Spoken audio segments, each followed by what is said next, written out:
At some point in your life, you have probably watched A Charlie Brown Christmas. It first aired on December 9th, 1965, and has been a staple of the Christmas season ever since.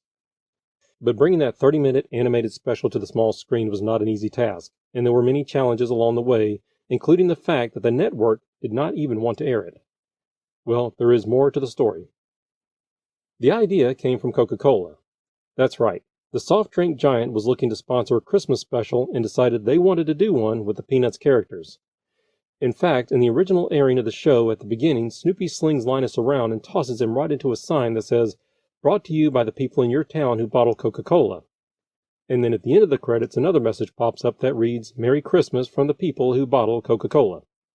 The way it came about was that someone from McCann Erickson, the ad agency that Coke was using, saw a documentary that producer Lee Mendelson had made about Charles Schulz. They contacted him and asked if he and Schulz had ever considered doing a Christmas special. Mendelson answered that the two of them had discussed it, which was a lie. After agreeing to do it, Mendelson contacted Schulz immediately and informed him that he had just sold a Charlie Brown Christmas. When Schulz asked him what that was, he told him that it was something he was going to have to write. There was not a lot of time to do it.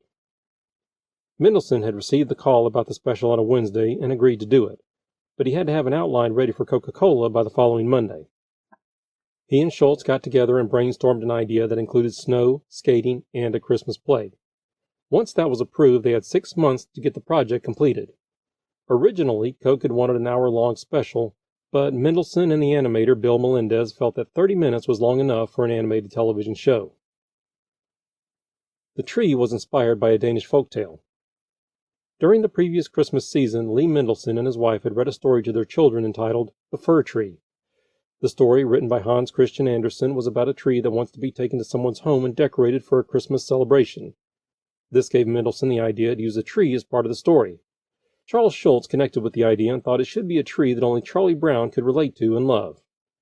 In the years since, the term "a Charlie Brown tree" has become part of the American language and even shows up in online dictionaries.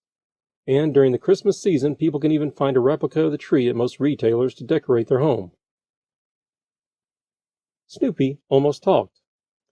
Bill Melendez, who was responsible for the animation of the story, had wanted Snoopy to speak. He even made a tape of a friend speaking in a high-pitched, cartoony voice. Although Schulz thought the recording was funny, he ultimately scrapped the idea by deciding that Snoopy was a dog and could not talk. Melendez experimented by making a tape of himself talking and speeding it up to the point where it didn't sound like speech at all. In the end, they decided that Melendez would make the noises for Snoopy. Eventually, he also did the talking for Woodstock and did so for over 30 years. The opening song was different. One of the first pieces of music we hear in the special is a song called "Christmas Time Is Here." In the years that have followed, it has become a holiday standard covered by numerous artists, including Mel Torme and Tony Bennett. Originally, this piece was composed by Vincent Guaraldi as an instrumental, but Lee Mendelson and Bill Melendez felt that it needed some words, so Mendelson wrote out the song in about 15 minutes on the back of an envelope, and thus a classic Christmas song was born. It almost didn't have that famous quotation. The climax of the story for A Charlie Brown Christmas is the scene where Linus recites from the Bible, Luke chapter 2, verses 8 through 14. It's the story of the night of Christ's birth and reminds Charlie Brown of what the true meaning of Christmas is. Bill Melendez was against putting a religious message in the special. Schulz, however, felt that Christmas, like Veterans Day, had lost some of its meaning and wanted the quotation left in, telling Melendez, "If we don't do it, who else can?" Mendelson also had his reservations about it, thinking that it was too serious since they were working on a comedy, but he trusted Schulz's instincts. The scene became one of the most memorable and most important in the entire show. The music was an unusual choice. Vincent Guaraldi, aka Dr. Funk, had a modest hit with a song called "Cast Your Fate to the Wind." And it was this song that Mendelson first heard on the radio while driving over the Golden Gate Bridge that convinced him that Guaraldi was the perfect person to write the music for the documentary he was making about Charles Schulz. He felt that Guaraldi's music had a melodic and open sound that he had been looking for and contacted him to work on the soundtrack. Guaraldi was sold on the idea based on the fact that he was a Peanuts fan himself.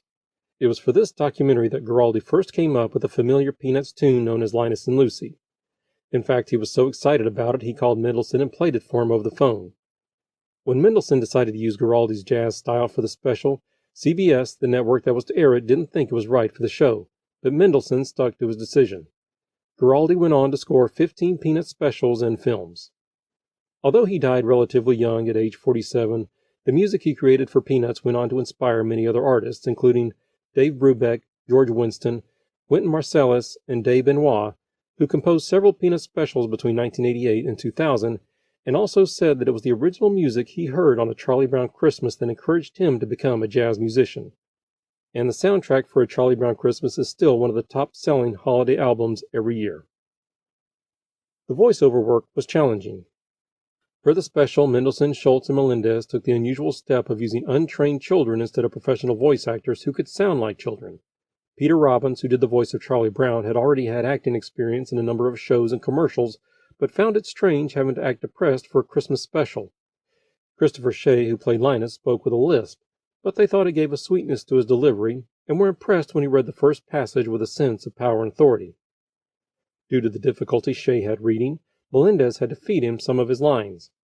Kathy Steinberg, who played Sally, was the youngest of the cast. She had just turned 6 and was too young to read. To do her part, Melendez also had to feed her lines, sometimes just a word or two at a time. Incidents like these led Mendelsohn to joke that the kids would be delivering their lines with Melendez's Spanish accent. It also didn't help that the kids were somewhat confused with the adult-style dialogue that they didn't always understand. It was not the first time the Peanuts characters had been animated. In the early 1960s, the Ford Motor Company had decided to approach Charles Schultz about using his characters in a commercial featuring their new car, the Ford Falcon. Schultz was reluctant to do it at first, but eventually agreed, telling them that the only cars he had ever driven were Fords. They had Schultz meet with Bill Melendez, a former Disney animator who had formed his own production company and who they had hired to do the animation. It was a few years later that when Mendelsohn decided he wanted to use some animation for his documentary, Schultz told him to get in touch with Bill. From that point on, the three of them worked on every Peanuts special and film together until Charles Schultz's death. And the final thing you may not know about A Charlie Brown Christmas is that CBS didn't like it. Once finished, Mendelsohn flew to New York to present his project for the executives at the network. After the viewing, he was told that the show was flat and a little slow. One told him he had ruined his career. They were reluctant to show it, but since it was already listed in the TV Guide, they had no choice. CBS felt they would air it one time, but they would not be ordering any more specials. Maybe it's better suited to the comic page, one executive told him.